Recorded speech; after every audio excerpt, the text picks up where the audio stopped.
जो दूसरों में देखो वही अपने में देखो। लेकिन हमारा जीवन दोहरे मापदंड का है। हम सभी डबल स्टैंडर्ड में जीते हैं। दूसरों के लिए दूसरा मापदंड, अपने लिए दूसरा मापदंड। यदि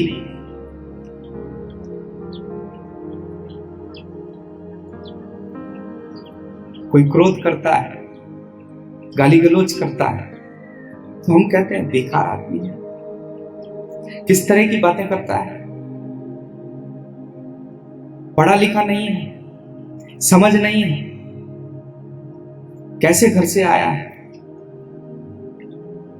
वही क्रोध यदि तुम करो, वही गाली गलौज यदि तुम करो, तो तुम कहोगे माहौल ही ऐसा था,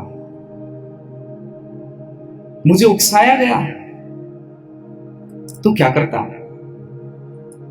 मेरी गलती नहीं है, मैं गलत नहीं हूं, परिस्थिति ही ऐसी बना दी। यदि दूसरा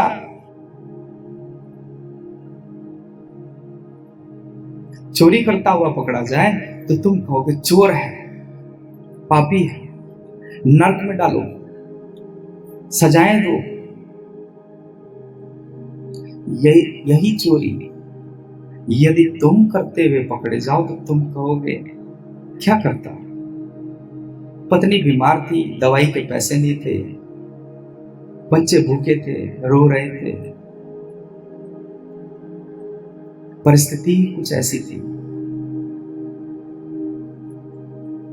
दूसरा चोरी करे, दूसरा क्रोध करे तो पापी, नरकगामी।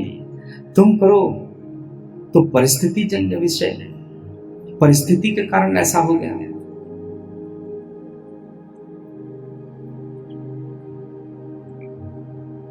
हमारा जीवन है ही कुछ ऐसा कि हम खुद को नहीं देखते, बाहर ही देखते हैं, अपने आप को इवेल्युएट नहीं करते, अपने आप का मूल्यांकन नहीं करते, स्वयं का मूल्यांकन नहीं करते, बाहर का ही करते हैं, दूसरे का ही करते हैं। लेकिन उससे कुछ नहीं घटने वाला जब तक मूल्यांकन स्वयं का ना हो, कुछ नहीं होने वाला।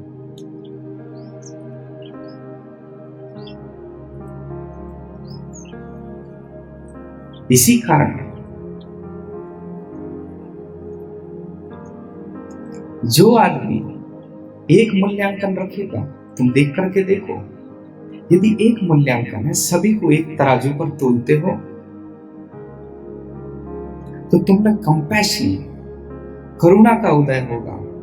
दूसरे के लिए भी तुम सोचने लगोगे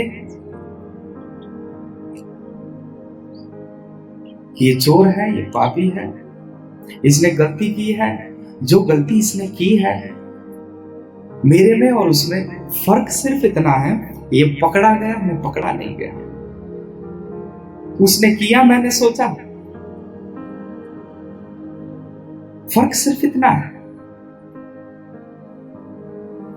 यदि तुम एक तराजू बनाते हो, एक स्टैंडर्ड बनाते हो और खुद को भी उसी में तोलते हो जिसमें दूसरे को तोलते हो, तुम कठोर कभी नहीं हो सकते।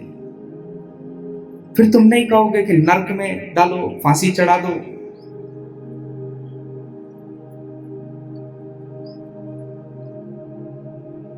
इसने गलती की है तो इसको ये सजा दो।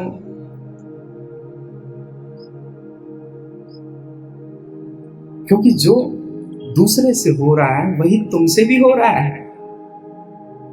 मैं तुमसे कहता हूं कि फर्क सिर्फ इतना सा है कि वह पकड़ा गया और तुम पकड़े नहीं गए।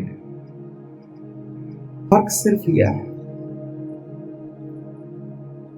लेकिन पुराने इतिहास को हम देखें, पुराना इतिहास, पुराना लंबा इतिहास दोहरे मापदंड का इतिहास है। इसलिए आदमी में कंपैशन और करुणा का उदय ही नहीं हो सका। आदमी बहुत कठोर हो गया। तो बड़े ताज्जुब की बात, जिसे हम नैतिक कहते हैं, वास्तव में वो बहुत कठोर है।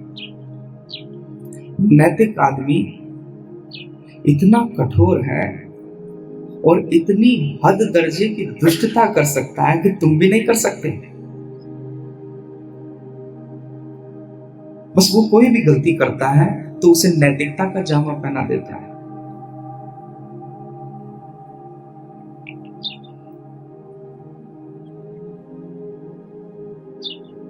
घर में एक आदमी यदि नैतिक हो जाए तो घर भर की सांस उखाड़ देगा। किसी एक को यदि नैतिकता का भूत चढ़ जाए घर में, तुम नहीं देखे होंगे, एक नैतिक आदमी पूरे मोहल्ले भर को परेशान कर सकता है। हम तो आधे आधे, थोड़े नैतिक थोड़े अनैतिक। किसी नैतिक आदमी से मिलो,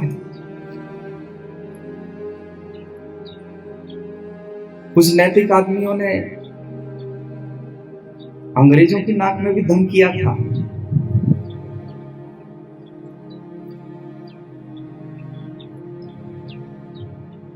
क्योंकि नैतिक आदमी जो होता है उसे तुम देखना, हम क्यों उसे नैतिक कह देते हैं? क्योंकि वह स्वयं को सताता है। सर्वप्रथम स्वयं को सताता है। और ये बड़ी सरल तरकीब है, तुम भी आजमा सकते हो। यदि किसी दूसरे से कुछ काम कराना हो तो पहले खुद करना चालू करो। यदि किसी को उपवास कराना हो तो पहले उपवास तुम करो। फिर यदि दूसरा ना करे तो वो पापी हो गया।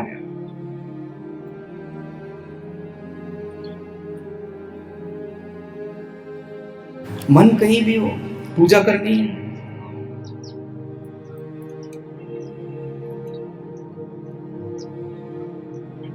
नैतिक आदमी जो होता है उसको स्वयं को सताकर दूसरे को सताने का लाइसेंस मिल जाता है।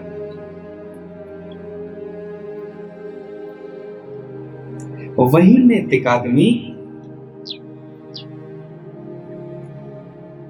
सारे संसार को अपने से अलग तराजू पर तोलता है। सारा संसार एक तरफ, वह एक तरफ, क्योंकि उसमें अभी कंपैशन, करुणा का उदय नहीं हुआ है। वह नैतिक है लेकिन कंपैशन कुछ नहीं है, करुणा कुछ नहीं है। लेकिन बड़े गहराई से यदि तुम देखोगे, जैसा कि मैंने तुमको कहा, यदि गहराई से तुम देखते हो तो तुम पाओगे कि तुम ही वो सब हो। और बड़े मजे की बात, अनैतिक के बिना कोई नैतिक नहीं होता। कोई अनैतिक है इसलिए कोई नैतिक है, ये भी तुम गहराई से समझना। कोई अनैतिक है, कोई गलत है,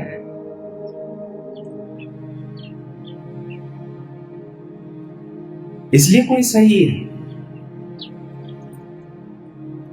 पुण्यात्मा भी इसलिए पुण्यात्मा मालूम पड़ता है क्योंकि कोई पापी होने को तैयार है।